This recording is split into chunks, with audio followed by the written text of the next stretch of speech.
Malala, a hero for all. Hi readers, we hope you enjoy the story.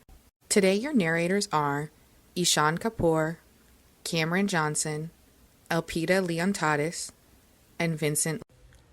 Chapter 1. The Power of Words. A young girl stands at a podium. Today is her birthday. She is 16 years old, but she is not celebrating with an ordinary party and cake. Instead, she is in front of an audience at the United Nations in New York City. Hundreds of people wait to hear what she will say. She looks out at the crowd, then she begins to speak. Lin. She talks about peace. She talks about children's right to an education. It's time to speak up, she says. Our words can change the world. When she is finished, the audience rises and gives her a standing ovation. The young girl in front of them is a hero.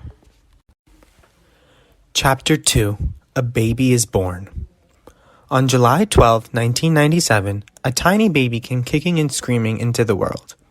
If the baby had been a boy, guns would have been fired in celebration.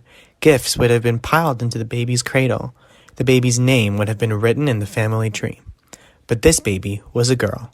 In the country of Pakistan, a girl's birth is usually not considered a reason to celebrate. It's not even worth writing down. This baby's parents were different, though. They named the new baby Malala after Malala, a famous heroine who had inspired an army with her words. Malala Yousafzai's father was a teacher and a poet and the principal of a school. He wrote her name on the family tree next to the boys and men who had come before her, and he taught her the story of Malala. Chapter 3. Free as a Bird. Malala and her family are members of the Pashtun people. During her childhood, they lived in the city of Mingora, which is in the Swat Valley in Pakistan. Malala loved her valley. There were beautiful mountains and sparkling waterfalls. In the summer, wildflowers turned the fields into a rainbow, and ripe pomegranates, peaches, and figs filled the trees. In many ways, Malala was a regular Pashtun girl. She loved pizza, cupcakes, and hated eggplant. She played cricket and tag and hide-and-seek. She had picnics in the summer and built snowmen in the winter. She shared secrets with her best friend Moniba and fought with her two brothers.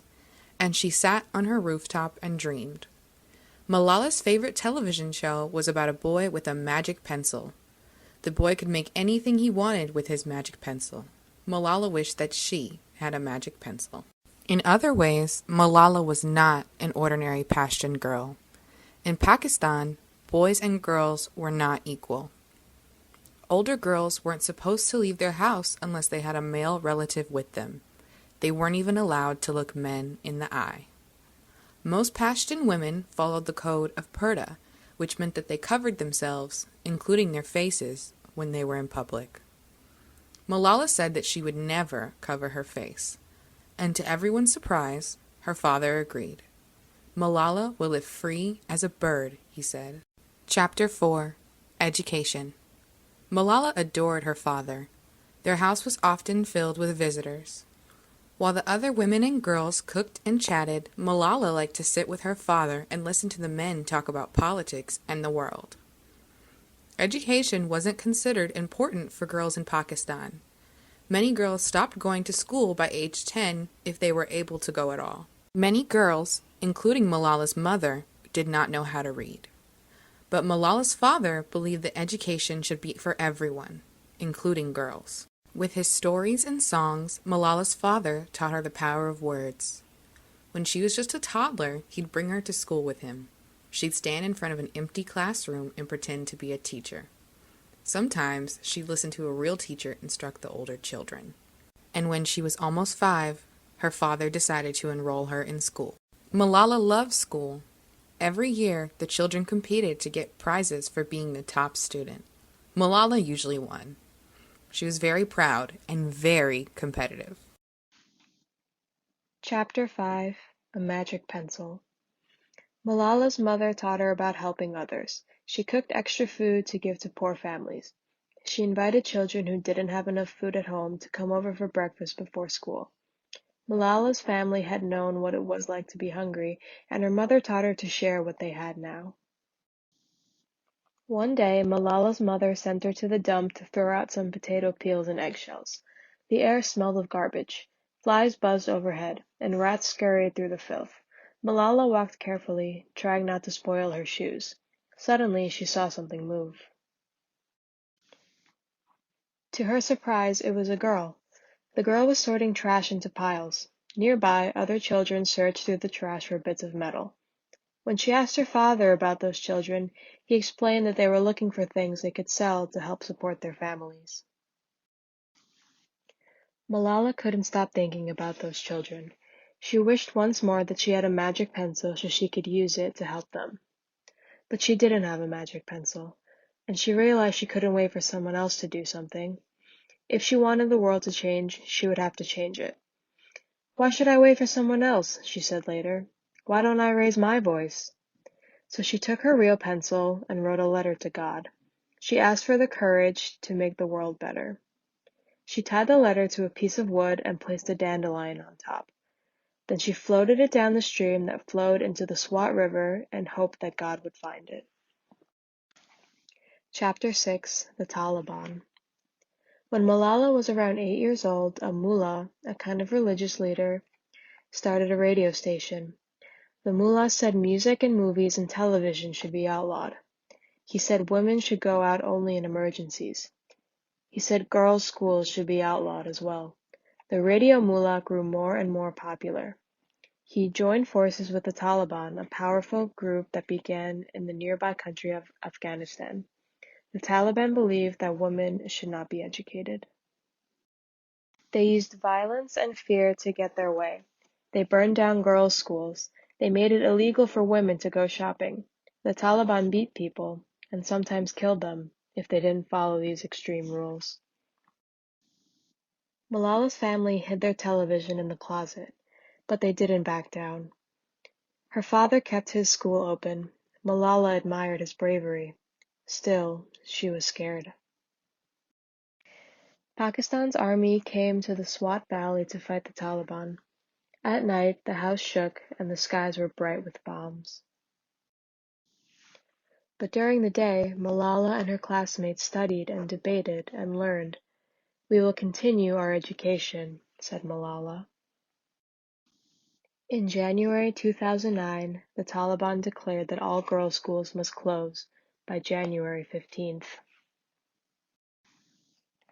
Fewer and fewer girls came to class now. Many teachers quit. People were afraid. Malala's father had a friend who worked for the British Broadcasting Corporation, the BBC. The friend asked her father if one of his students would write about life under the Taliban. Malala was only 11 years old, but she had watched her father speak out about girls' rights to an education. She'd read books about activists like Martin Luther King Jr. and Meena, a woman who had fought for women's rights in Afghanistan. She knew she couldn't wait for someone else to speak up for her. Maybe she had a kind of magic pencil after all. Chapter 7: One Voice. And so Malala began to write a blog. "I'm afraid," she wrote in her first entries. She wrote about schools being destroyed, about violence in the streets, and about how sad she was when she couldn't go to school. Malala's word traveled outside Mingora, outside the Swat Valley, and even outside Pakistan. People all over the world would read about the Pakistani schoolgirl who was fighting for her right to an education. Malala's word reached a reporter for the New York Times. He came to interview her for a film. "They cannot stop me. I will get my education, if it is in home, school, or any place," she said. The violence continued. Malala went to school in secret. She didn't wear her uniform. She hid her books under her shawl. And she continued to speak out every chance she got. "The girls of Swat are not afraid of anyone," she said bravely. "The Taliban has threatened Malala's father before. Now they threatened her, but she would not stop speaking out against them." On October 9th, 2012, Malala was 15 years old. She took her exams as usual that day. Then she headed home on the school bus, Moniba sitting beside her. That was the last thing she would remember from that day. Chapter 8: Thousands of Voices. Malala woke up a week later in a hospital. She was thousands of miles from home, and she didn't know what had happened. She learned that the Taliban had shot her in the side of the head. Somehow she had survived. She had been airlifted to a hospital in England. The Taliban had tried to silence Malala, but they had failed. Reporters told Malala's story. People from all over the world said prayers and sent letters and cards. Children, movie stars, and world leaders wished Malala a speedy recovery. People protested against the Taliban and told the world they stood with Malala. Over 2 million people signed the Right to Education petition. Malala recovered and moved to a new home in England with her family. She attended a new school, but Malala's fight for girls' education wasn't over. Millions of girls still aren't able to go to school. Malala traveled the world, speaking about girls' education. She has met the Queen of England and the President of the United States. She created the Malala Fund to help girls everywhere get food, shelter, and an education. On Malala's 16th birthday, the whole world celebrated Malala Day. The girl whose name wasn't supposed to be worth writing down gave a speech before the United Nations. Children from over 90 countries filled the audience. Millions of people watched at home. We realized the importance of our voice when we were silenced, she said. One child, one teacher, one pen, and one book can change the world. Malala was right. She had spoken up and people had heard her.